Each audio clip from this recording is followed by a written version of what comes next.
Case 6 from the Mumenkai. The world honored one holds up a flower. At a gathering on Vulture Peak, the world honored one held up a flower and showed it to the assembly. At that moment, everyone in the assembly was silent except Mai Hakaya Shapa, who broke into a smile. The world honored one said, I have the treasury of the true Dharma I, the wondrous mind of nirvana, the true form of no form, the subtle and wondrous gate to the Dharma, the special transmission outside of scripture teachings, not established on words and language. I now entrust it to Mayakaya Shapa. Moomin's commentary. The golden-faced Gautama behaved as if no one were capable among his assembly. He turned the noble into the lowly and sold dog meat and advertised it as mutton, proclaiming it as marvelous.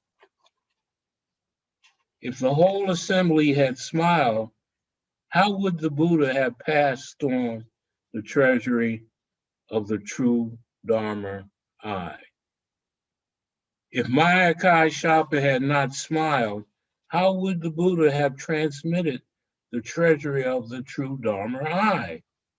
If you say that the treasury of the true Dharma I can be transmitted, then the old golden-faced man would just be deceiving villages.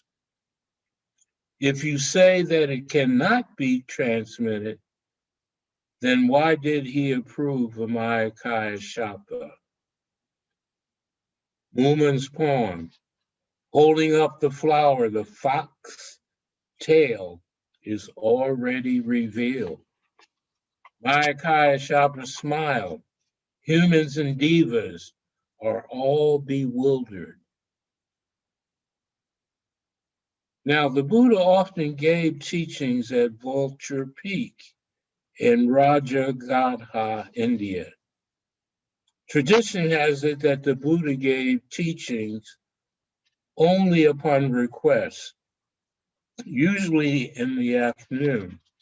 In this case, the Buddha did not say a single word. He picked up a flower and just held it up. Everyone was silent. They did not know what to make of it, except for Mahakaya Shapa, the first lineage master within the Chan Zen tradition in India. 28 generations later, Bodhidharma continued the teachings, then becoming the father of Chan tradition in China, which maintains the wordless Dharma embodied by the Buddha's holding up a flower as its fountainhead teachings. According to some commentary, Mayakai Shapa's smile wasn't an elated laugh, but a gentle smile, the kind one might give one's close friend after an event that both have shared. In that moment, there is no need for words. When Mayakai Shapa saw that the Buddha acknowledged his smile, making a fuss with technical expressions such as the treasury of the true Dharma I, the wondrous mind of nirvana, the true form of no form, the subtle and wondrous gate to the Dharma, the special transmission outside of scripture teachings, not established on words and language, was a setup, a trap for the assembly, and everyone fell in. You can imagine Most of the people assembled there, scratching their heads, asking, "What has just happened?" You see, it wasn't Mayakashapa's smile that the Buddha was acknowledging. It was natural expression of his wisdom. Despite Master Moomin's typical playful words of praising that the Buddha was selling dog meat, but advertising it as mutton, or comparing him to a trickster fox who deceives others, the real question is, what is it that is being transmitted?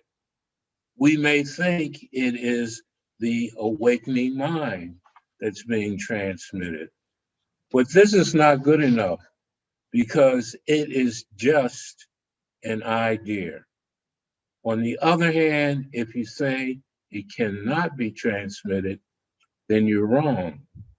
So why did the Buddha approve of Mayakashapa's response?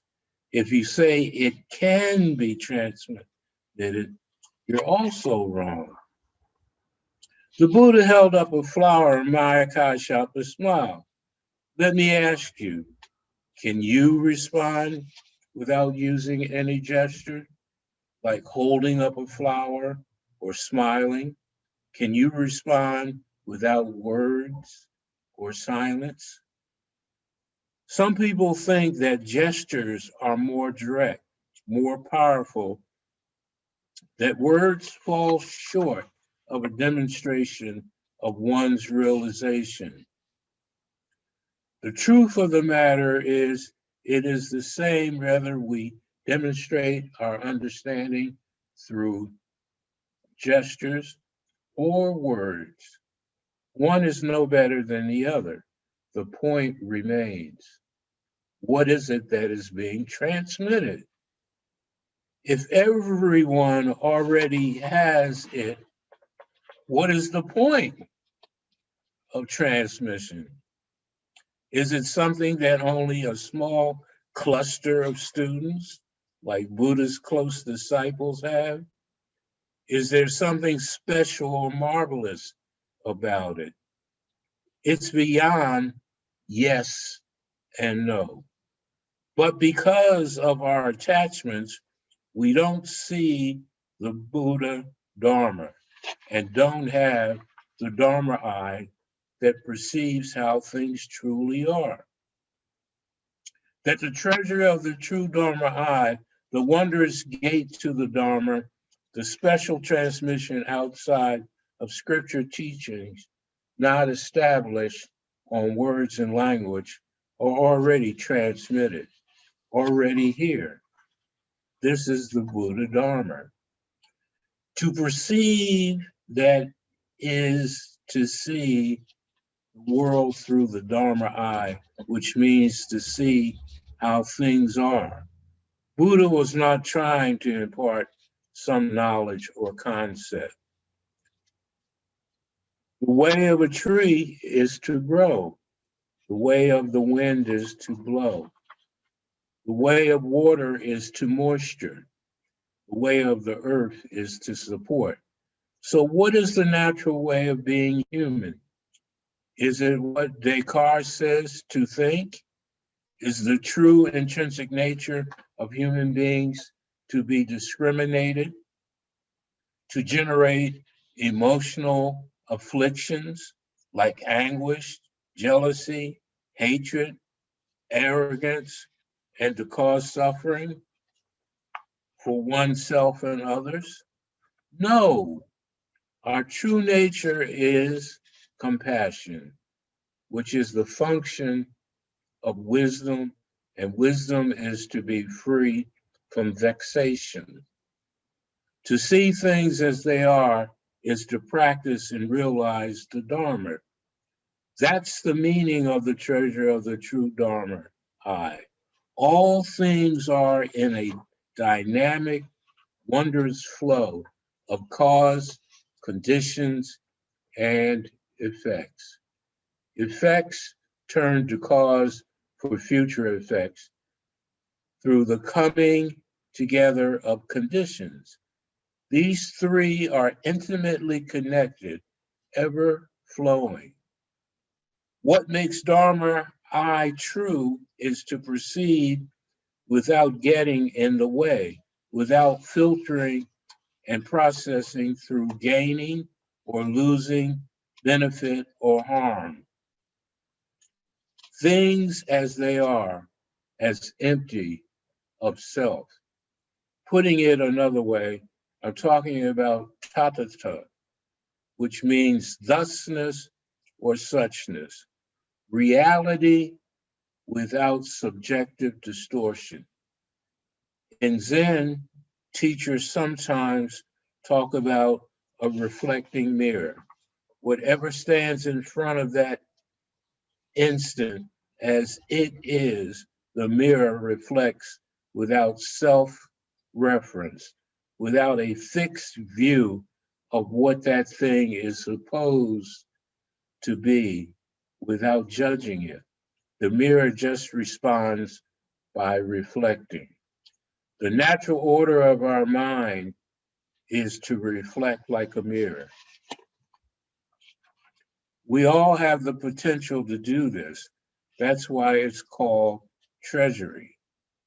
Finally, Master Movement concludes his prose remarks with a traditional Zen statement on transmission of this subtle teaching.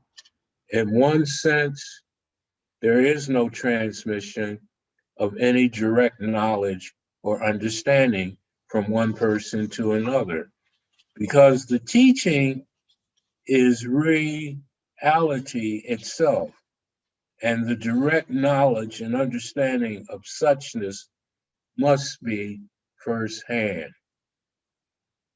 In another sense, there is transmission in that conscious participation in reality is not a subjective experience, but it is by nature shared in common with anyone who has had the same objective experience. Mayakai Shapa was already enlightened when he met Buddha. He recognized Buddha's enlightenment, and Buddha recognized his enlightenment. Lastly, let me reiterate, everything and everyone, moment by moment, already possesses the treasury of the true Dharma I, the wisdom mind of nirvana, the true form of no form, the subtle and wondrous gate to the Dharma, the special transmission outside of scripture, not established on words and language. What the Buddha did was merely to point out the obvious. As one teacher put it, it would be like trying to sell water even though you are already holding a full bottle. I implore you to not turn the noble into the lowly and sell dog meat and advertise it as mutton. Let us not substitute our freedom for bondage. Let me conclude with an excerpt from the Shoben Genzo, taken from the chapter on face-to-face transmission. Dogen Zenji writes, "It is like pouring water into the ocean and spreading it endlessly, or like transmitting the lamp and allowing it to shine ceaselessly. In thousands of millions of transmissions, the trunk and branches are one, breaking an eggshell by pecking from the inside and outside at once."